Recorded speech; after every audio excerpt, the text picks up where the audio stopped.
नमस्कार साथियों, आप देख रहे हैं श्याम न्यूज लाइव और मैं हूं आपके साथ श्याम किशोर यादव। शैफई परिवार के दामाद अनुजेश यादव ने भाजपा से किया नामांकन। मैनपुरी कलेक्ट्रेट पहुंचे। मैनपुरी के करेल विधानसभा के उपचुनाव के लिए भाजपा से अनुजेश यादव ने कलेक्ट्रेट पहुंचकर नामांकन किया। साथ में उनकी मां पूर्व विधायक यादव भाजपा के 3 कद्दावर मंत्री नजर आए। मैनपुरी की करेल विधानसभा से उपचुनाव का मुकाबला कड़ा होने जा रहा है। बराबरी की टक्कर इसलिए भी मानी जा रही कि शैफई परिवार के भतीजे तेज प्रताप यादव के सामने उनके फूफा अनुजेश यादव भाजपा से चुनाव मैदान में।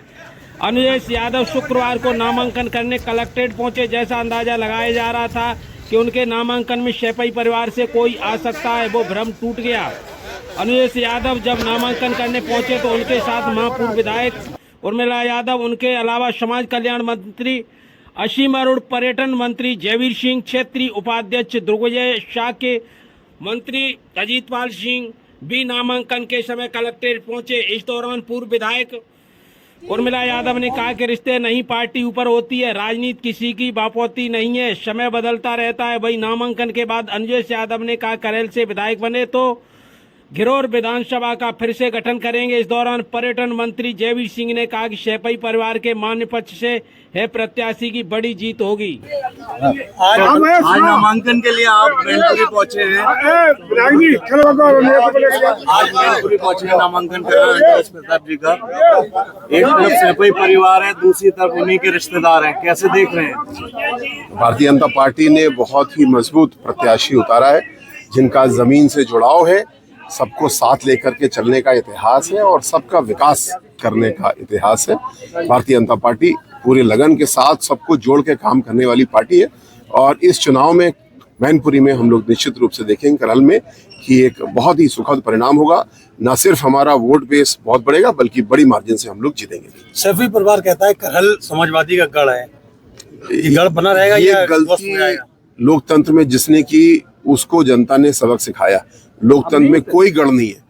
हर चुनाव में भारतीय जनता पार्टी के कार्यकर्ता हम लोग जाते हैं, हर घर में वोट मांगते हैं।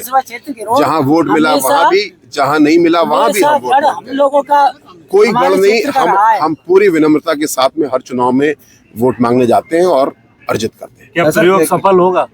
मुझे पूरा विश्वास है प्रयोग सफल होगा और सम्मानित वोटर किसी भी समाज से हो, किसी भी वर्ग से हो, सबका समर्थन कमल को है और हमारे प्रत्याशी को है। हमें विश्वास है कि बहुत बड़ी सफलता हम लोग को मिलेगी। करेल की जनता ये कहती हुई दिख रही है कि ना तो सड़कें बनी है और ना ही कोई दराज पे विकास हुआ है, तो कैसे देखते हैं इसको? कि जो विकास हुआ है उसकी लंबी फहरिस्त हमारी है, हम सबके सामने प्रस्तुत करते हैं, हर घर में जाते हैं। अगर कहीं कोई विकास की कमी दिखती है तो उसको पूरा करते हैं। 30 महीने में ये चौथा चुनाव है। इस चौथा चुनाव में आपकी क्या पिछले चुनाव की अपेक्षा क्या अलग रणनीति?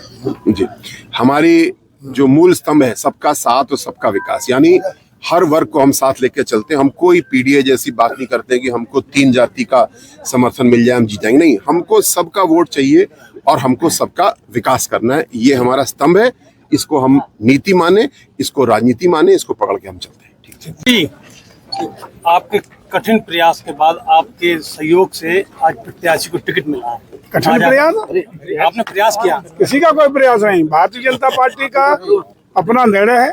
काफी सोच विचार और विचार विमर्श के उपरांत प्रदेश की सारी टिकटें भारतीय जनता पार्टी ने सारे समीकरण बिठाते हुए जिताऊ प्रत्याशियों को उतारने का काम किया है और मैं समझता हूं कि बेस्ट परफॉर्म हमारे प्रत्याशी सभी करेंगे और करेल विधानसभा क्षेत्र के जो प्रत्याशी घोषित हुए हैं बेस्ट परफॉर्म करते हुए जनता का आशीर्वाद, जनता का स्नेह, जनता का प्यार दुलार मिलेगा और निश्चित रूप से हमारे प्रत्याशी के नेतृत्व में करेल में कमल खिलाने का काम हो सकेगा। आप लंबे समय से यहाँ पे विधायक हैं, मंत्री भी हैं, आप जनता से मिलते हैं, उसकी समस्या का समाधान करते हैं। विधायक को प्रत्याशी को अपनी टिकट दिलवाया, उसके बाद में क्या एक्शन रिएक्शन रहेगा जनता का? देखो ये आप भौगोलिक दृष्टि से आप बहुत बेहतर जानते हैं कि करेल विधानसभा बहुत पुराना करेल नहीं है। नए 2012 के बाद नए पश्चिमन के बाद करेल में घिरौर विधानसभा क्षेत्र का बड़ा हिस्सा है, जिससे 2 बार हमारे प्रत्याशी की मां एमएलए रही, 2 बार हमारे प्रत्याशी के ताऊ एमएलए रहे, 2 बार मैं एमएलए उस क्षेत्र से रहा। अंतिम जब तक ये परिचय हुआ तब तक मैं एमएलए था। अब परिस्थितियां बदली हुई हैं, जनता का सोच बदला है। भले ही यदि लोकसभा चुनाव की आप बात करें, लोकसभा के चुनाव में जिस तरीके से 400 पार के नारे को लेकर के दिग्भ्रमित करने का काम इन्होंने किया था इंडी गठबंधन के लोगों ने, कि ये 400 पार इसलिए मांग रहे हैं कि संविधान बदल जाएगा, 400 इसलिए मांग रहे हैं कि आरक्षण खत्म हो जाएगा। ये जनता को धोखा देकर उन्होंने समर्थन ले लिया था। अब जनता समझ चुकी है, अपने को ठगा महसूस कर रही है, और आज भारतीय जनता पार्टी की रीतियों, नीतियों, कार्यक्रमों को लेकर के, आदरणीय योगी जी की सरकार के सुशासन को लेकर के, आदरणीय मोदी के नेतृत्व में देश के बढ़ते हुए विश्व में कदम को एक विश्वसनीय भारत के लिए, एक विकसित भारत के लिए, एक दुनिया की बड़ी आर्थिक शक्ति के रूप में भारत को प्रस्तुत होता हुआ आम जन देख रहा है, उसको समर्थन मिलेगा। और निश्चित रूप से इस बार भारतीय जनता पार्टी का कमल सभी 9 सीटों पर जहाँ चुनाव हो रहा है खिलेगा, उसमें करेल भी शामिल है। करेल विधानसभा में आप क्या मुद्दा को लेके जा रहे हैं? जो प्रदेश के मुद्दे हैं वो हमारे मुद्दे हैं, जो देश के मुद्दे हैं वो हमारे मुद्दे हैं। आदरणीय मोदी जी और योगी जी के नेतृत्व में जो मुद्दे हैं, सबका साथ, सबका विकास, सबको न्याय, सबको सुशासन के साथ हम आगे बढ़ेंगे।